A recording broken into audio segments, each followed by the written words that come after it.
আমাদেরকে আলটিমেটাম দেওয়া হয়েছে, সন্ধ্যা 6টার মধ্যে যদি আমরা উঠে না যাই সৈয়দ আশরাফ সাহেব কি করবেন পরিষ্কার ঘোষণা করতেছি। আজ রাতের পরে আপনারা কোন পথে পালাবেন সেই পথ দেখার চেষ্টা করুন। রক্ত যখন দিয়েছি রক্ত আরো দেব, জীবন দেব। রক্তের বিনিময়ে আল্লাহর জমিনে আল্লাহ নবীর ইজ্জতের হেফাজত করেই ছাড়বো ইনশাআল্লাহ। সংগ্রামী তাওহীদি জনতা, লাশের পর লাশ পড়বে, রক্তের গঙ্গা বইবে, জীবনের পর জীবন দেব। তোমাদের কাছে কত বুলেট আছে, তোমাদের সমস্ত বুলেট গুলোকে মোকাবেলা করার জন্য আমাদের বুক রয়েছে, উন্মুক্ত বুকে আমরা তোমাদের বুলেট গুলো পেতে নেব ইনশাআল্লাহ। কথা বলবেন?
সম্মানিত তাওহীদি জনতা, আপনার বসুন।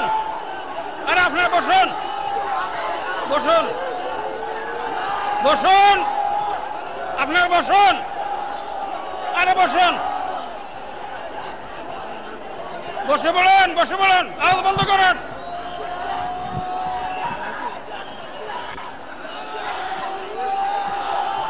নাহমাদুহু ওয়া নুসাল্লি আলা রাসূলিল কারীম। সম্মানিত তাওহীদি জনতা, সম্মানিত তাওহীদি জনতা, হেফাজতে ইসলামের আমির শাহ আহমদ শফী তার আদেশ আশা বলতে চাই, ক্ষমতার অপব্যবহার করবেন না।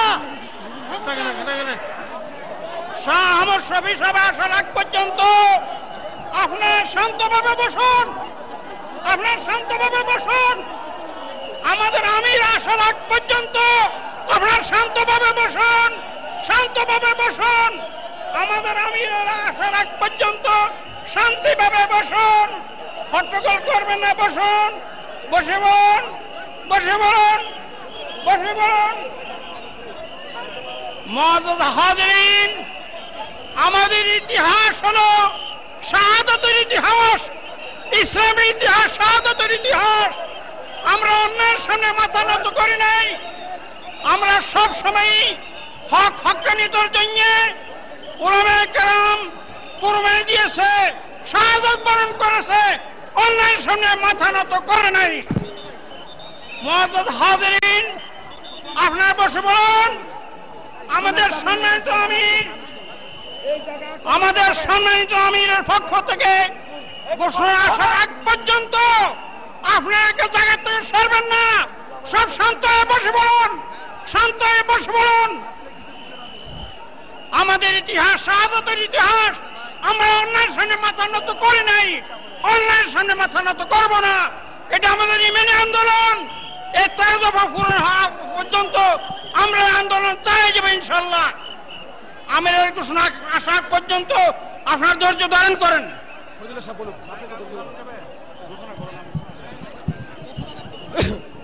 সংগ্রামী সাথী ও বন্ধুগণ, আমাদের মাঝে এসে উপস্থিত হয়েছেন আজকের এই বিশাল অবরোধ জনসমুদ্রের অন্যতম আকর্ষণ, বিপ্লবী লড়াকু কণ্ঠ, হেফাজত ইসলামের সংগ্রামী যুগ্ম মহাসচিব মুফতি মোহাম্মদ ফাইজুল্লাহ। মুফতি মোহাম্মদ ফাইজুল্লাহ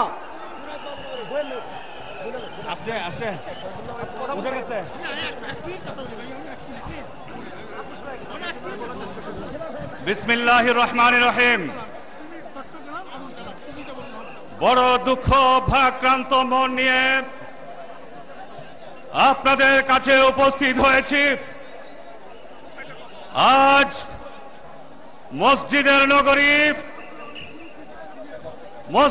নগরী ঢাকা শহর, মুসলমানদের শহর ঢাকা শহর মুসলমানদের রক্তে রঞ্জিত করা হয়েছে। আমার মুসলমান ভাইরা, আলেম ওলামা, যারা আল্লাহর দ্বীনকে হেফাজত করার জন্য, আল্লাহর নামকে বুলন্দ করবার জন্য রাজপথে নেমে এসেছেন, তাদেরকে পাখির মতো গুলি করে হত্যা করা হচ্ছে। আমরা জানি না কত মানুষের, কত আলেম ওলামার প্রধানমন্ত্রী এবং সরকারের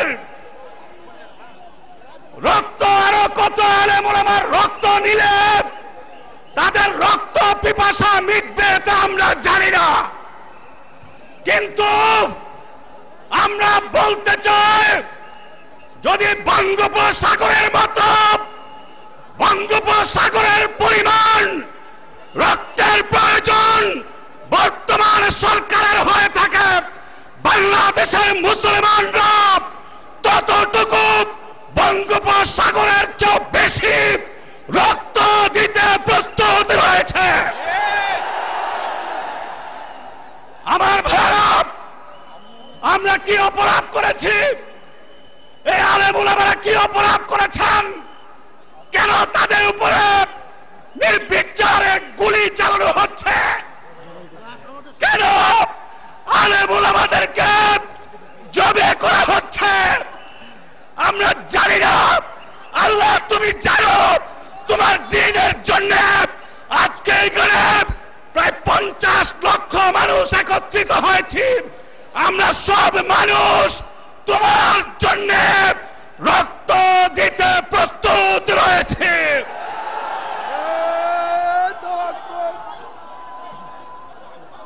আমি আজকের এই জনসমুদ্রের কাছে জানতে চাই, যদি শাইখুল ইসলাম, হেফাজতে ইসলাম বাংলাদেশের আমির আপনাদেরকে নির্দেশ প্রদান করেন যে এই রক্তের প্রতিশোধ না নিয়ে আমরা এখান থেকে যাবেন না, তখন আপনারা কারা কারা আছেন?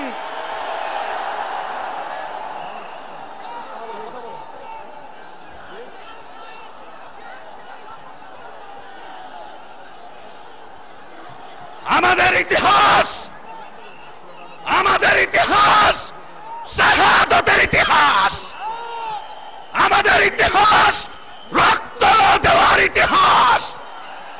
আমরা যুগে যুগে, আমরা যুগে যুগে রক্ত দিয়েছি।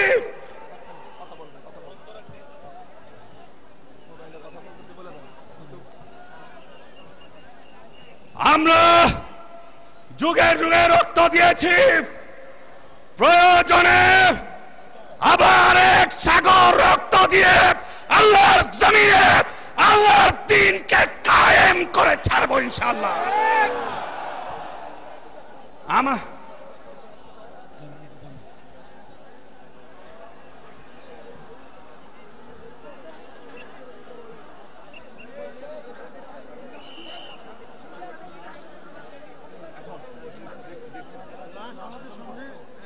সামনে লাশ আনছে, একটু আগে এখানে আনছে লাশ, জবাই করা লাশ, এটা ওইখানে আগে যেখানে চিত্র করে ফেলছে।